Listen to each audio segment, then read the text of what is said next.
Hello everyone and welcome to the best of wedding breakfast. Over the last year we've delved into the magical world of weddings, bringing you the very best of everything to make your big day spectacular. From horse and carriages to driving a tank. Don't ask. And over the next 30 minutes we'll be checking out some top locations and enjoying some world-class entertainment. First up on the show we visit a beautiful stately home set in the heart of Yorkshire, Middleton Lodge.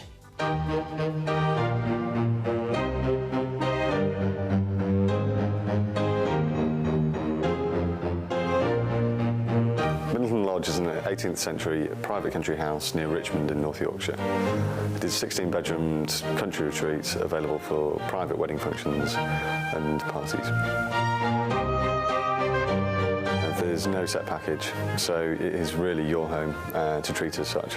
We have snooker room, hot tub, tennis courts, cricket pitch, private grounds and marquee 200-acre estate. So it really is very private and it's theirs and yours for the weekend. I grew up in Middleton Lodge and it was quite run down for my youth. And then really I bought up my parents quite a few years ago and spent a bit of money doing it up and starting to do private functions and really try and make the place. It's still lived in, it's still a private house, but on weekends we have private functions and private weddings. When you arrive at Middleton Lodge, you walk into the main hall, which is a grand atrium with a big sweeping staircase. You can get married in there, and we also have the formal drawing room, again where you can have civil ceremonies. There's then a private dining room where you can seat up to 50 people. We have snooker room, private lounge, kitchens, and then outdoor areas including barbecues. There's a bar area and terrace with hot tub. In the summer months we have the marquee for up to 200 people, so you can have private functions for them, or alternatively you have smaller functions within the house for 50 in the dining room or up to 100 for the evening.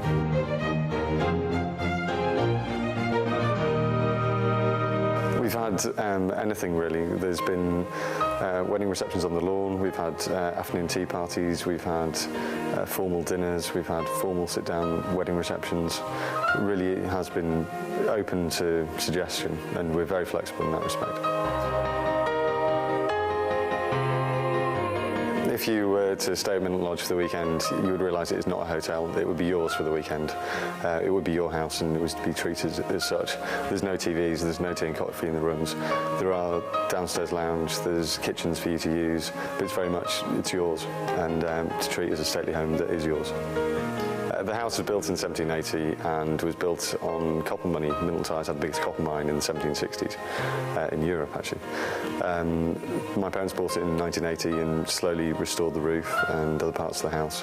And I took over in 2005 and have carried on that and opened it up to the public really in 2005.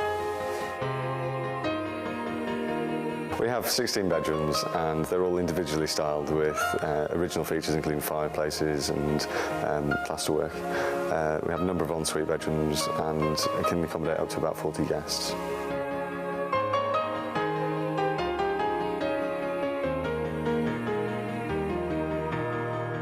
At Middleton Lodge we provide unique packages where we put together whatever you want for the weekend, but all the people we use are all extremely good. We have award-winning florists, award-winning cake designers. Clive, our chef, and Mary, who does the front of house, both serve the Queen. They can do pretty much anything anyone wants. We've done everything from afternoon tea parties to barbecues to formal sit-down dinners. It really is up to you what you want for your catering for the weekend.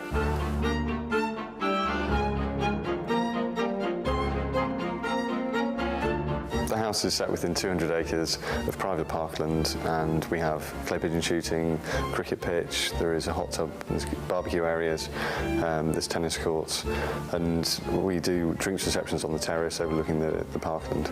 So there's lots to do and the grounds are extensive.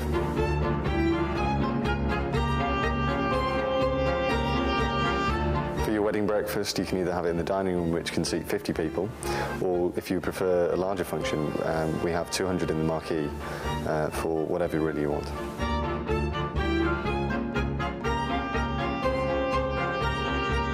What we think is so special about the house is the fact that people really do treat it as their own. People can come and do whatever they want. We're very flexible. We really do encourage people to do and to come up with ideas and do what they want and what they want for their special day. Every weekend the house is dressed completely differently. We have a number of different florists who can come and do different arrangements. People have always chosen something different. We've had winter wonderlands or afternoon tea parties in the middle of summer. You can either have your civil ceremony in the hallway and make the entrance through the grand sweeping staircase, or you can have your civil ceremony in the room we're sat in the minute for about 50 people, and then out on the French terrace for drinks afterwards. If you're looking for a venue for your wedding and wanted something completely different where you could take over and play Lord and Lady for the weekend, best thing to do is have a look at our website, give us a call, and we'd be more than happy to show you around. Wow, imagine that, your very own stately home for your big day. Just make sure you pop me an invite in the post. Well, from the rolling hills of North Yorkshire to the dulcet sounds of blues singer Rebecca Poole, I went to meet her recently at one of her London gigs. I don't recall ever giving in. When you are in my head, when you are in my head.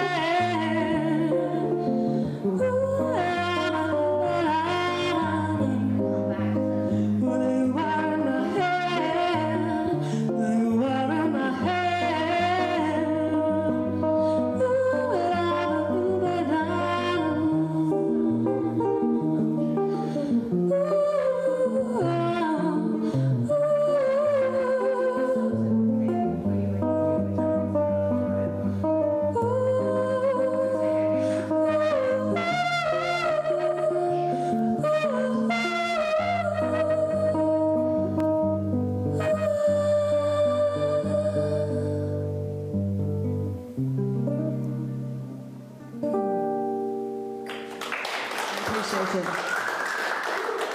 Rebecca, it was an absolute pleasure watching you perform this evening. How did you get involved in singing?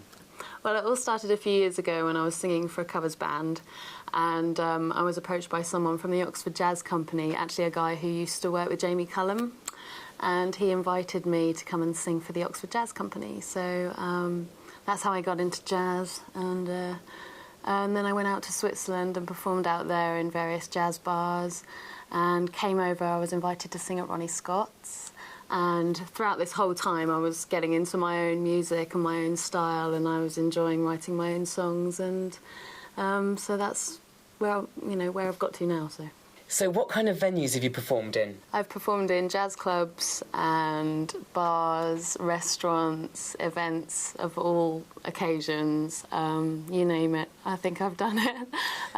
But obviously my main objective is to get my album signed and be an original songwriter and artist, solo artist. So. Rebecca, the most important question, have you performed at any weddings? I knew you were going to ask me that.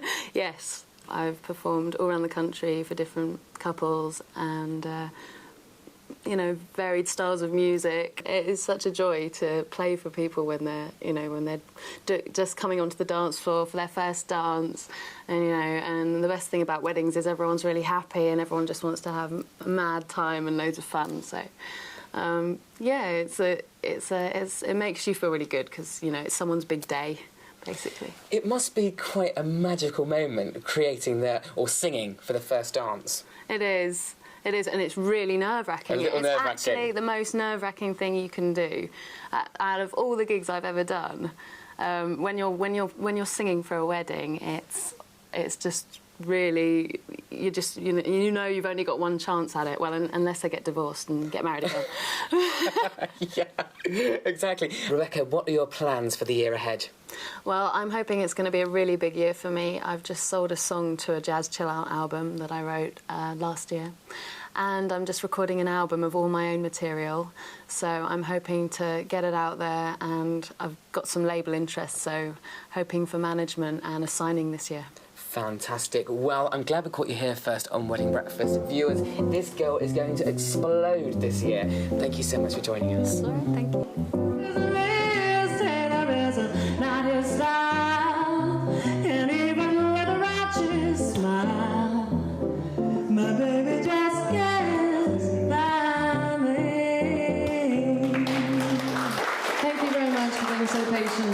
listening. I appreciate it. Wow, what a great voice. She is a rising star. Watch this space.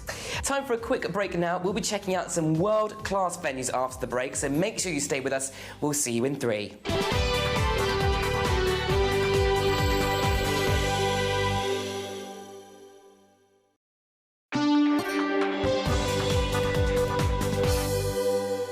Welcome back, everyone. Hope you had time for a quick cuppa and are sitting comfortably. Now, choosing the right wedding location often sets the theme for the rest of the wedding, from the dress you decide on to the cake and the flowers. Now, some of you might be thinking of choosing a historical landmark, or maybe you're in the armed forces. Well, if that's the case, this venue could be for you.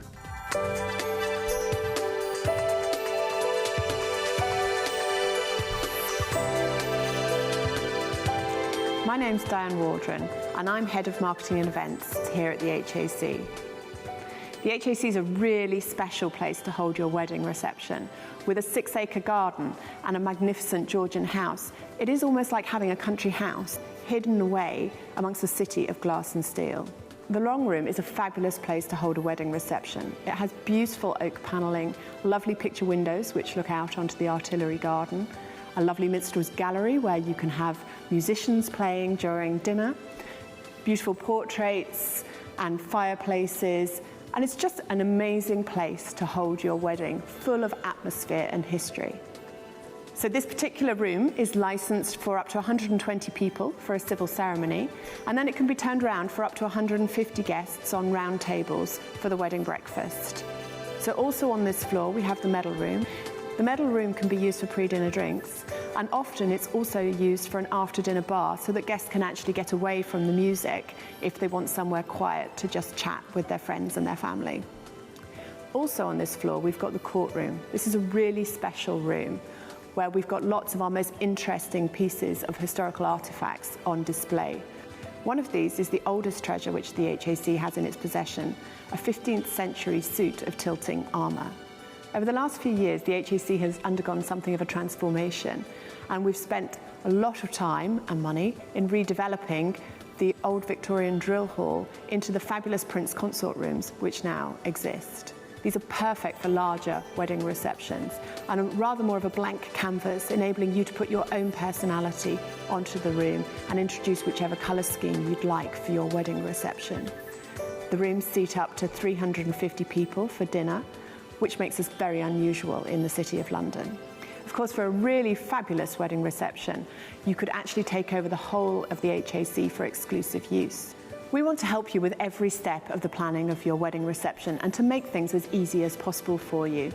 All of the catering here at the HAC is carried out by Chester Boyd, who are one of the city's most trusted caterers, and Tim Bartley, the catering general manager, will be on hand to talk you through every aspect of your wedding. We have menus available here for bride and grooms to choose from, or we can set something up bespoke for them. Every wedding is different, every bride and groom is different. Sometimes they haven't even agreed anything before they come and see me, so that's part of the fun, and a wedding always evolves from that stage.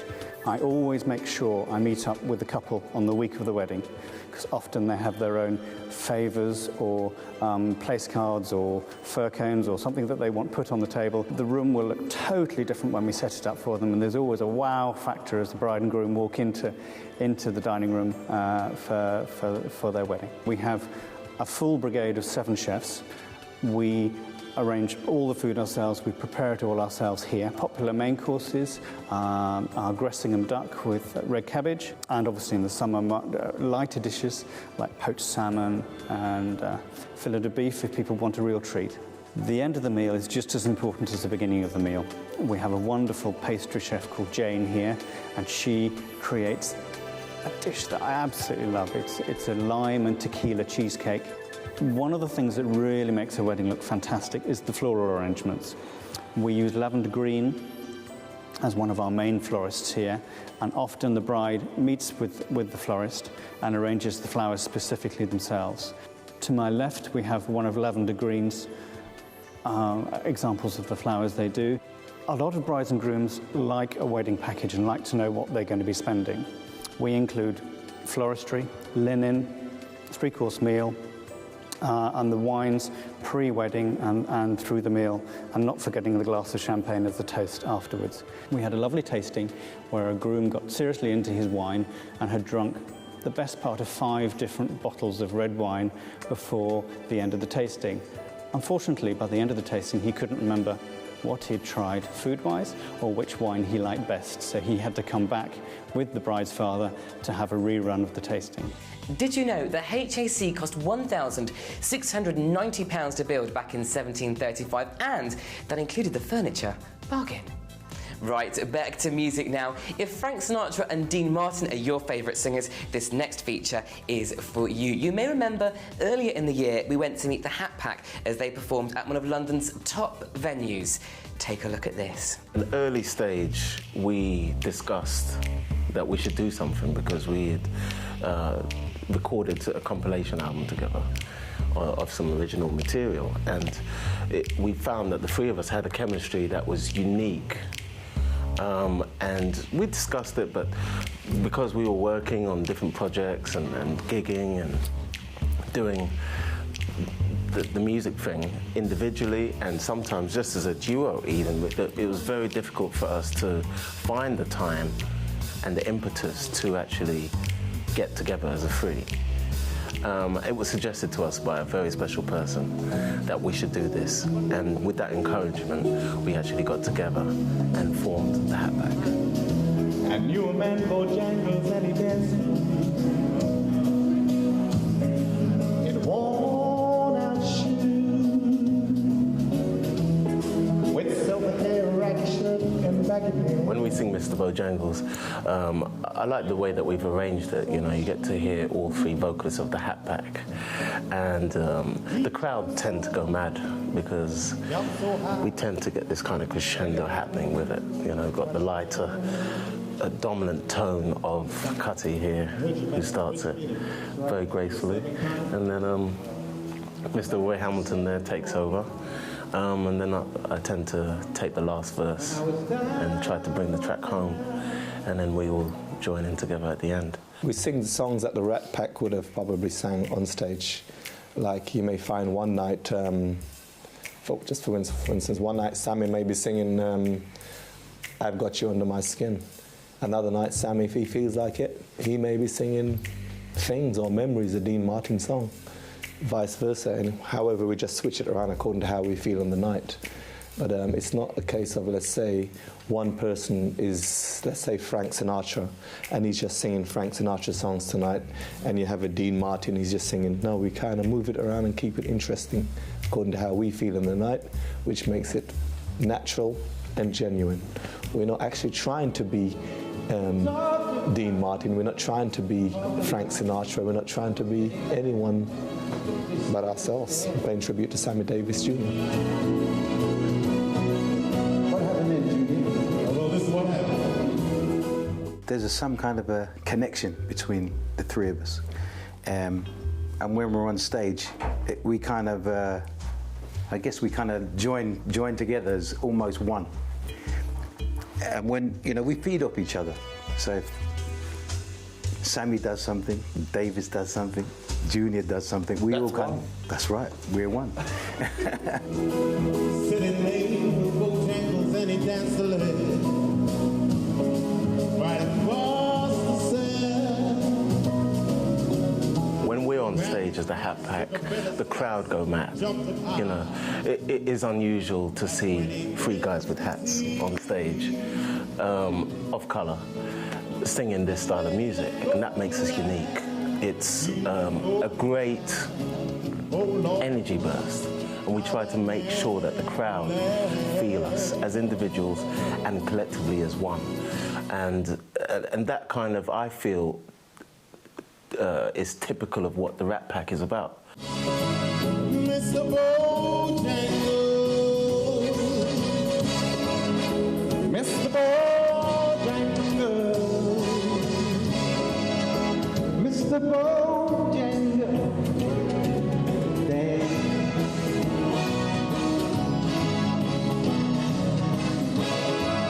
Mr. Bojangles,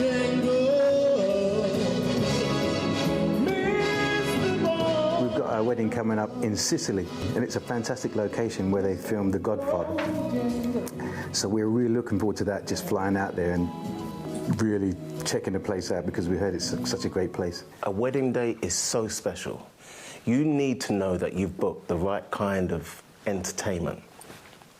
The kind of entertainment that respects that is going to be a day that you'll remember for the rest of your life.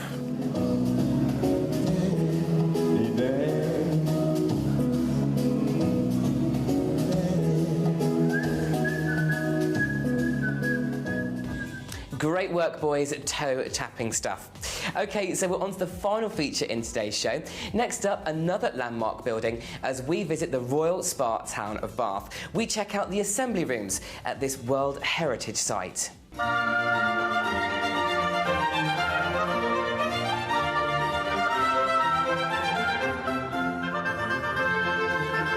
The main three rooms here at the assembly rooms are the grand ballroom, the tea room, and the room we're standing in, the octagon, the card or gambling room. This beautiful room, originally a card room, is the place where you can actually have your wedding ceremony, surrounded by the portraits of the rich and famous of the late 18th century. Behind us, a painting of King George III, and facing him, his wife, Queen Charlotte. We're in the assembly room's ballroom, the grand gathering place of the aristocrats of the 18th century. Concerts were held here, dancing was held here, gambling was held here. Fantastic room with these beautiful chandeliers filled with throngs of people. This is the place where you can actually get married or hold your wedding breakfast and reception, turning back the clock to the time of Jane Austen. Often here there are costume balls held commemorating the season and events of the life of Jane Austen. Imagine this laid out for your wedding. Large circular tables dotted all around the room, flowers, colour, hangings, decorations just for your special day. We're now standing in the tea room where the ladies would have come to socialise, fraternise, gossip. Of course, tea in those days was a very expensive commodity. The rich would drink tea and the poor would be, of course, drinking gin. So this is the place where you can actually have your wedding ceremony. Being married in this room and perhaps having a reception in one of the other adjacent rooms. It may look all very plain now, but if you chose to have your wedding here, then the table with the registrar will be set up in front of the fireplace, the seats arranged for your guests around to witness your big event. Just imagine the ballroom doors fly open and you and hubby strut in. Pure drama. Joan Collins and the team of Dynasty would be proud of you. Well, that's it for the very best of wedding breakfast locations and entertainment. Make sure you join us again soon for some more top ideas. Cakes, dresses, suits, flowers, and so much more. We'll see you soon.